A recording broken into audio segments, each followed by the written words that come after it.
Bonjour et bienvenue dans notre émission Vos réponses en images. Aujourd'hui, la question que nous avons dit: faut-il être plusieurs pour être plus efficace dans la prière? J'ai trouvé cela vraiment une très très bonne question parce que il y a tellement de chrétiens qui vont dans un sens ou vont dans un autre sens. Lorsque je parle avec certains, il y a certains préjugés, certains enseignements qui disent oui, il faut être plusieurs, au plus on est, au mieux c'est, et si on est tout seul, il faut appeler d'autres personnes pour être beaucoup plus fort, etc., etc. Donc nous allons essayer de répondre à cette question, et nous allons le faire en tout cas en totalité aujourd'hui. Bien souvent, le verset qui est avancé en premier, c'est ce verset de l'Ecclésiaste au chapitre 4 et au verset 9. Je vais le lire ici, qu'il dit « Deux valent mieux qu'un, parce qu'ils retirent un bon salaire de leur travail. » Et ça, c'est ce verset qui est souvent mis en avant, mais la plupart du temps, on oublie ou on omet de citer le verset suivant, le verset 10 qui dit « Car s'il tombe, l'un relève son compagnon, mais malheur à celui qui est seul et qui tombe sans avoir un second pour le relever. » Et je dirais que il y a un point qui est très important ici, qui, pour moi, donne toute la teneur de ce sujet. Il dit « parce que si il tombe ». Et bien sûr que je pense à ce passage de l'épître de Jacques qui dit que si quelqu'un est malade, qu'il appelle les anciens, etc., pour prier. Et donc avec ça, on a l'impression que si on est tout seul, on a une certaine puissance dans la prière, mais si on est deux, on en a le double, si on est trois, on en a le triple, etc., etc., etc. Et d'autres versets, comme celui par exemple de Matthieu au chapitre 18, et au verset 18 également, qui dit, c'est Jésus qui parle, « Je vous le dis en vérité, tout ce que vous lirez sur la terre sera lié dans le ciel. » Et tout ce que vous délierez sur la terre sera délié dans le ciel. Je vous dis encore que si deux d'entre vous s'accordent sur la terre pour demander une chose quelconque, elle leur sera accordée par mon Père qui est dans les cieux. Car là où deux ou trois sont assemblés à mon nom, je suis au milieu d'eux. Et ça, c'est encore un verset qui est malheureusement la plupart du temps mal compris, complètement à l'opposé de ce qu'il veut dire. Et ce qui fait qu'après, on se retrouve avec des situations comme par exemple, le téléphone sonne à la maison, on m'apprend que, je sais pas, mon enfant vient d'avoir un accident par exemple, il s'est cassé la jambe. Alors, premier réflexe de la majorité des chrétiens, c'est « Oh, vite, vite, vite, mon téléphone, je vais téléphoner à ma copine, je vais téléphoner à mon copain, je vais téléphoner à ma tante, parce qu'il faut que le maximum de gens puissent prier, de façon à ce que la prière ait le plus de chances d'être efficace. » Mais quelle énormité! Mais quelle énormité! Comment les chrétiens peuvent-ils penser quelque chose de similaire? Il y a tellement d'autres versets. Lorsqu'on a compris la grâce de Jésus-Christ, lorsqu'on a compris toute l'autorité qu'on a en lui, mais ça ne sert à rien d'être plusieurs. Ça ne sert à rien d'être 10, 15, 3, 4 ou 8 pour avoir soi-disant notre prière qui serait un peu plus profonde, qui serait un peu plus efficace, qui serait un peu plus puissante. Regardez ce que disent d'autres versets. Si on prend Marc, chapitre 11 et verset 23, Jésus dit, « Je vous le dis en vérité, si quelqu'un dit à cette montagne, ôte-toi de là et jette-toi dans la mer, et s'il ne doute point en son cœur, c'est-à-dire dans sa manière de penser, mais qu'il croit que ce qu'il dit arrive, il le verra s'accomplir. » Il n'est pas question de 2 ou 3 là, il est question de 1. Une seule personne. La plupart de ces chrétiens, et si vous êtes dans ce cas aujourd'hui, ne prenez absolument pas comme une offense ce que je vais vous dire, ou ne prenez pas comme une attaque ce que je vais vous dire. Je veux simplement vous libérer. Je veux simplement vous donner une autre dimension d'autonomie, dans laquelle vous pourrez évoluer et vous n'aurez besoin de personne. Est-ce que je suis en train d'enseigner qu'il faut être tout seul et que ce n'est pas une bonne chose d'être à plusieurs? Pas du tout. Ce n'est pas ce que je suis en train de dire. Je dis simplement que si on est plusieurs, c'est très bien. Mais si on est tout seul, ce n'est pas un problème du tout. Et malheureusement, la plupart des chrétiens ne réagissent pas dans cette manière-là, dans cette autonomie. dès qu'il y a quelque chose qui ne va pas, vite, on écrit sur Facebook, vite, on va mettre un tweet, ou alors vite, on va écrire quelque chose avec une photo sur Instagram, on va envoyer des emails à gauche, à droite, de partout, pour que le maximum de gens soient au courant et que le maximum de gens puissent prier pour que ma prière soit exaucée, ma prière soit efficace. Non, regardez ce que dit Jésus ici. Marc chapitre 11 au verset 23, « Je vous le dis en vérité, si quelqu'un, un seul, dit à cette montagne, ôte-toi de là et jette-toi dans la mer, et s'il ne doute point en son cœur, mais qu'il croit que ce qu'il dit arrive, il le verra s'accomplir. » Est-ce que dans votre vie, vous avez eu besoin, un jour, de dire à une montagne, ôte-toi de là? Moi non plus. On n'a pas besoin de dire ça la plupart du temps. C'est quelque chose qui est vraiment gigantesque, dont on n'a absolument pas besoin. Mais alors pourquoi Jésus a donné cet exemple? Tout simplement pour dire que, avec l'autorité que vous allez recevoir lorsque je vais donner ma vie sur la croix, lorsque le Saint-Esprit viendra habiter en vous, vous pourrez même prier pour des choses qui sont tellement gigantesques que vous n'en auriez même pas besoin et vous verriez la chose s'accomplir. Donc, à combien plus forte raison, pour les choses de votre vie de tous les jours, que vous avez besoin, des prières dont elles sont totalement légitimes pour vous, pour une guérison, pour régler une situation ou je ne sais quoi, n'importe quoi. Il n'y a aucune limite. Mais Jésus dit, si vous disiez à une montagne de se pousser de là, et que vous le croyez dans votre cœur, vous le verriez s'accomplir. Alors, pour les choses qui vont arriver dans votre vie de tous les jours, mais il n'y a aucun problème, il n'y a aucun doute.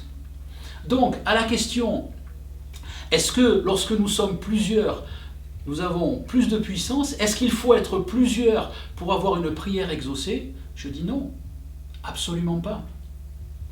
Alors, essayez d'être un chrétien autonome. Relisez les évangiles, relisez le livre des Actes et beaucoup d'autres passages où il est question de l'autorité que nous avons reçue en tant qu'être né de nouveau, en tant que personne qui a le Saint-Esprit qui est venu habiter en lui. Essayez de comprendre l'autorité que vous avez eue et lorsque vous aurez ça, mais vous n'aurez plus besoin de personne.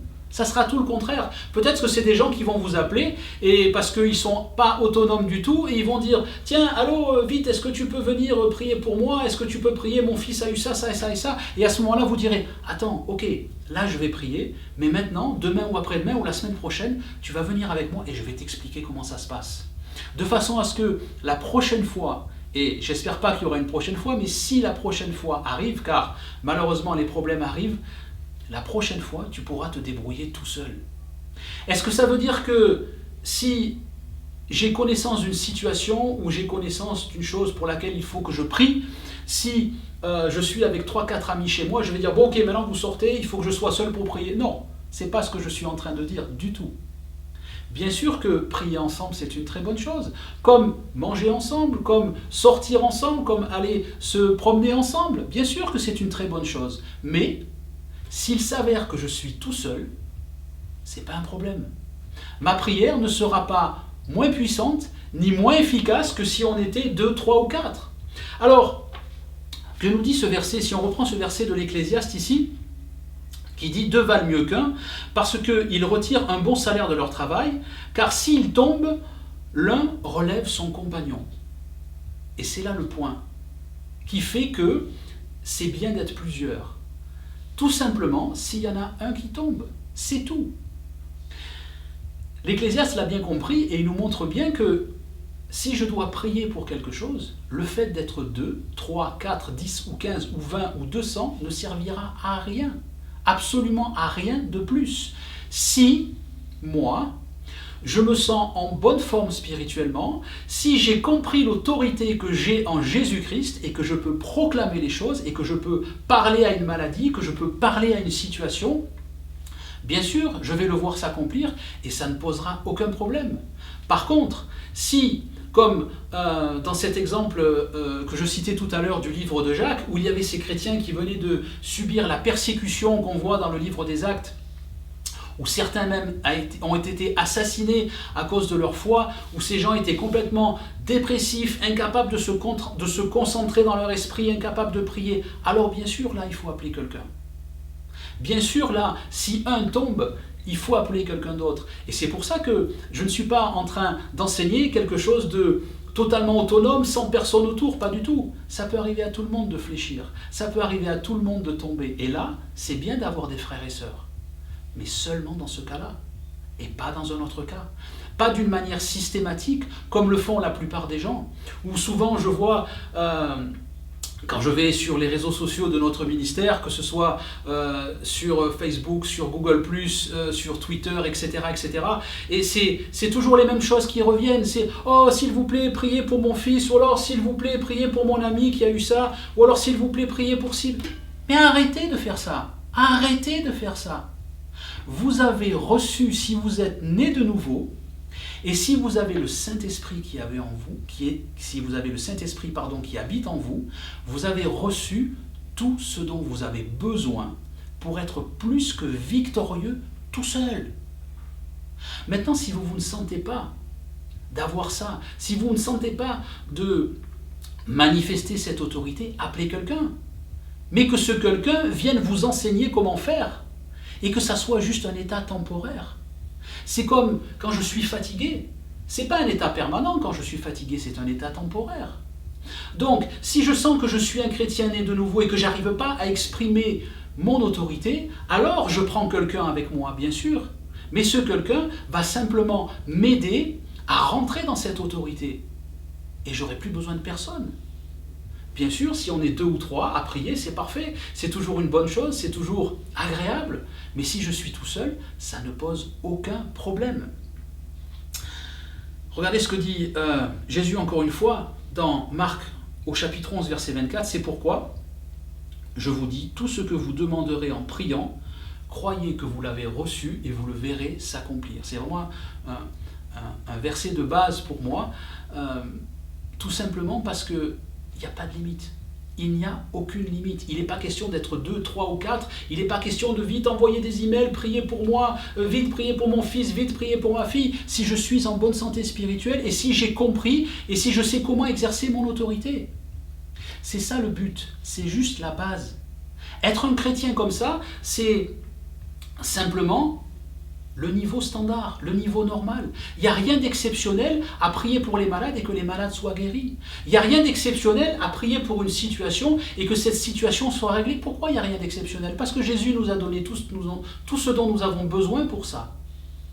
Rappelez-vous quand Dieu a dit à Paul, lorsque Paul parle de cette épine qu'il a dans la chair, qui est encore un autre sujet dont nous n'aborderons pas aujourd'hui, mais 60% du temps qui est mal compris. Paul dit, par 3 fois j'ai prié Dieu pour m'enlever cette écharpe dans la chair. Et Dieu a dit, ma grâce te suffit. Encore une fois, la plupart des gens comprennent ça comme Dieu qui dit, oh tu as ma grâce, c'est déjà pas mal, donc arrête de regimber, ça suffit comme ça. Pas du tout. C'est pas ce que Dieu a voulu dire. Dieu a dit, ma grâce te suffit. Avec la grâce de Jésus-Christ, qui est à l'intérieur de vous, par le Saint-Esprit qui habite à l'intérieur de vous, l'autorité que vous avez reçue, mais il ne peut rien vous arriver de plus. Il ne peut rien y avoir comme problème supplémentaire, parce que cette grâce et cette autorité que nous avons reçue en Jésus-Christ, elle n'a aucune limite. Rien ne peut l'arrêter. Ce n'est pas l'accident de X ou Y, ce n'est pas le job que j'ai perdu, ce n'est pas cette situation qui se passe dans ma vie, etc., etc. Nous avons tout ce qu'il faut. Nous avons reçu tout ce dont nous avons besoin. Alors à la question, est-ce qu'il faut être plusieurs pour avoir une prière plus puissante? Je dis non, pas du tout.